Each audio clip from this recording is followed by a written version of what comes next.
Hello mga kasibil, travel vlog muna tayo. First time ko mag-abroad, pero smooth naman ang experience natin dahil meron tayong mga kasama.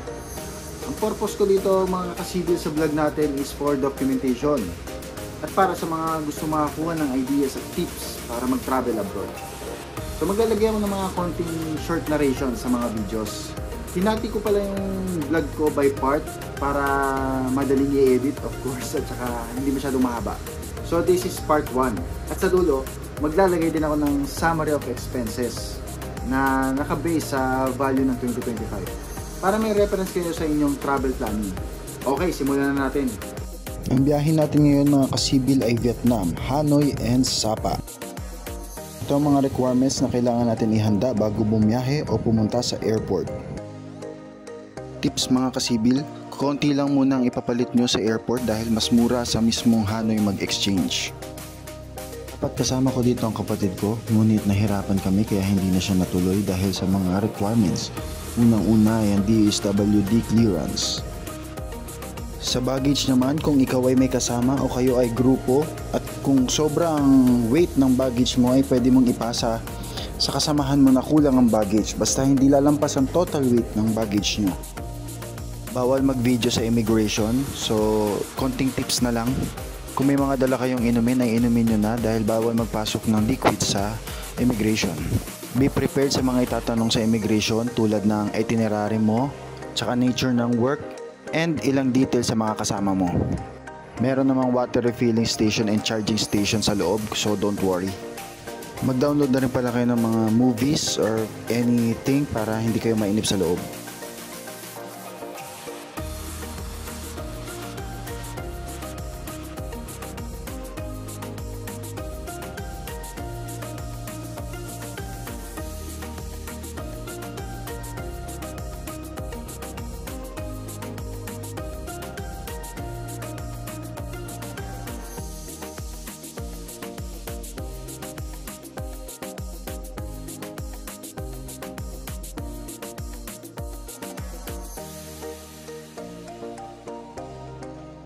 So ayan, nakarating na kami dito sa Hanoi. 3.5 hours ang biyahe. Umalis kami doon ng 5 AM, then dumating na kami ng 8:30 AM. May 1 hour time difference pala ang Philippines and Vietnam. So ngayon sa Philippines is 9:30 na. Madali lang ang process ng arrival dito sa Vietnam. Wala na masyadong hinanap kahit sa immigration, wala na rin masyadong tinanong.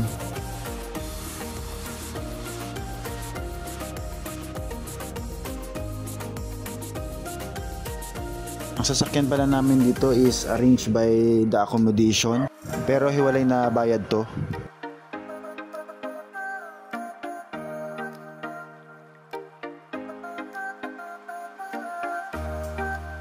Isa sa mga napansin ko dito ay yung highway signages nila. So naka-Vietnamese siya, walang translated English, so medyo mahirapan pala tayong mag-drive dito.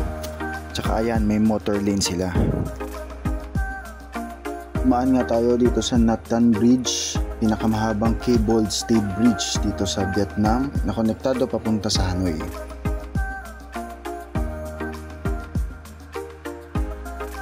Ito yung accommodation namin, so available to sa Airbnb.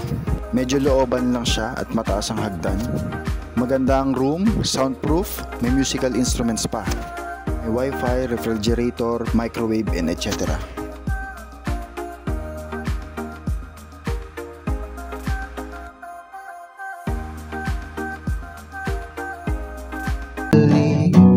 Pagsasamahay tila nawagli ang dating walang hanggan, nagkaroon ng katapusan.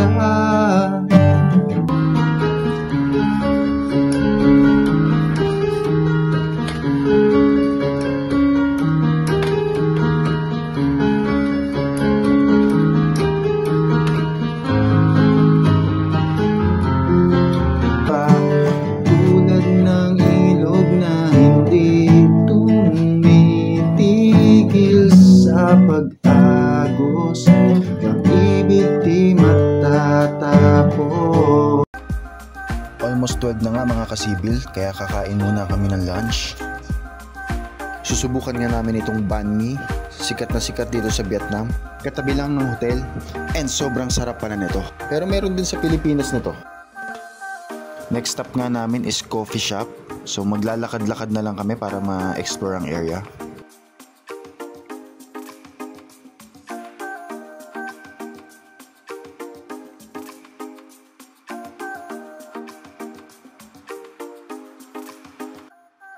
Mapapansin din natin dito mga kasibil na parang Binondo vibes ang Hanoi, makukulay at masigla.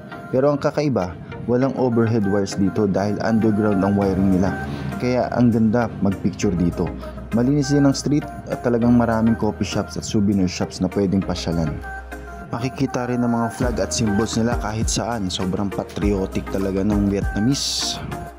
Ang Hoan Kiem mga kasibil ay isang district ng Hanoi City. Ito ang heart and historical epicenter ng Hanoi. Dito kami ngayon sa Loading Tea Cafe. Honest opinion, hindi ko masyadong type kasi may lasang cinnamon ang kape. Pero masarap ang passion fruit smoothie nila. At dito pala, pag nag-request ka ng water, tea ang binibigay nila. Ganon din sa ibang coffee shop. Nag-grab na nga kami mga kasibil papunta rito sa Uniqlo na nasa Spanish Vibe Building.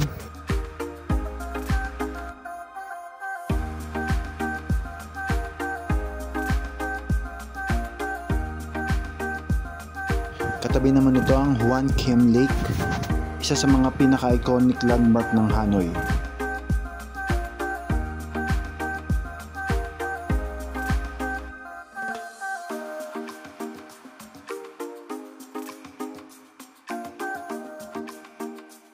Nag-grab na nga ulit kami papunta sa The Note Coffee para magmerienda. Medyo malapit lang siya pero pagod na kasi yung mga kasama natin. Tsaka para marami rin tayong mapuntahan pa. Maganda ang concept ng The Note Coffee. Okay din ang food and drinks. 4-story building ata ito kung hindi ako nagkakamali. Ang comment ko lang dito is walang aircon, so mainit.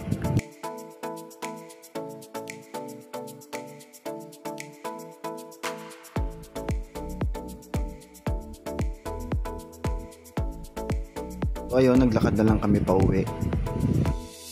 Bumili rin kami ng stock na makakain sa accommodation.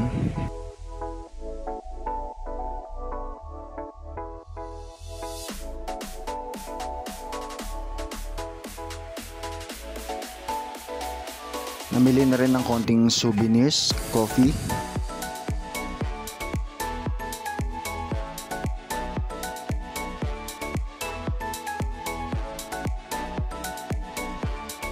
And last, o-order na lang kami sa Grab para sa dinner namin. Okay, para sa expense mga kasivil, note ko lang sa accommodation, 4,316 talaga ang price since divided by 4 na yan. Sa Grab car naman, di ko na dinivide sa 4 since maliit lang naman. Mas nakakamura kayo talaga pag may kasama kayo since may nakakahati kayo sa accommodation and transportation. Sinama ko na rin yung bottled water since nakailang bili talaga kami ng tubig. Ang temperature kasi dito parang Pilipinas.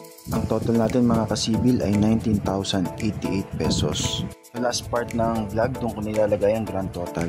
Hanggang dito na lang muna ang travel vlog part 1 natin mga kasibil /day 1. Sana ay nakatulong sa inyo ang mga tips at info na i-share ko at sana nag-enjoy din kayo sa biyahe natin.